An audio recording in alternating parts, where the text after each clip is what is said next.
मन्न ओ सलवा बनी इज़राइल के लिए जन्नत का खाना। मन्न ओ सलवा एक प्रकार का भोजन है जो बनी इज़राइल पैगंबर मूसा अलैहिस्सलाम के लोग को उपहार में दिया गया था।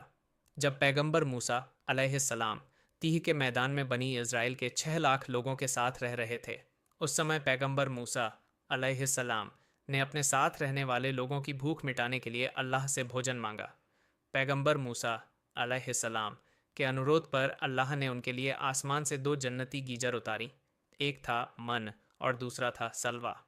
अल्लाह ने पवित्र कुरान में उल्लेख किया है, ए इज़राइल के बच्चों, हमने तुम्हें तुम्हारे दुश्मन से छुड़ाया और हमने तुम्हारे साथ पहाड़ के दाहिने तरफ एक नियुक्ति की और हमने तुम्हारे लिए मन्ना और बटेर भेजे। कुरान 20:20। हम सभी जानते हैं कि मन्न ओ सलवा जन्नत का भोजन है जिसे अल्लाह ने बनी इज़राइल के लोगों के लिए भेजा था।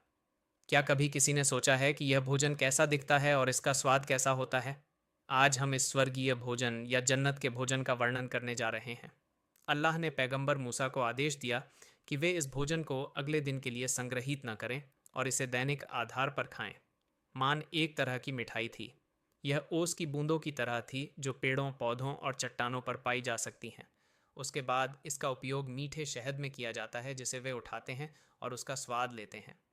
मान बर्फ की तरह गिरता था, यह शहद से भी मीठा और बर्फ से भी सफ़ेद होता है।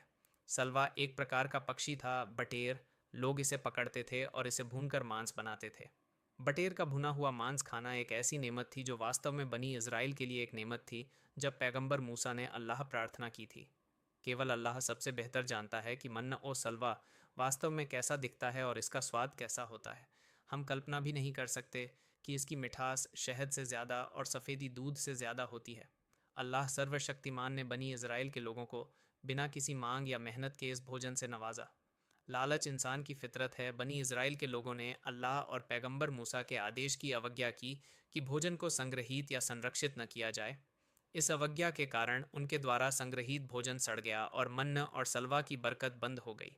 बनी इज़राइल की अवज्ञा पर पवित्र पैगंबर मोहम्मद सल्लल्लाहु अलैहि वसल्लम ही ने फरमाया, हाँ, अगर बनी इज़राइल ना होते तो न तो भोजन खराब होता और न ही मांस सड़ता। तब से भोजन और मांस का सड़ना शुरू हो गया।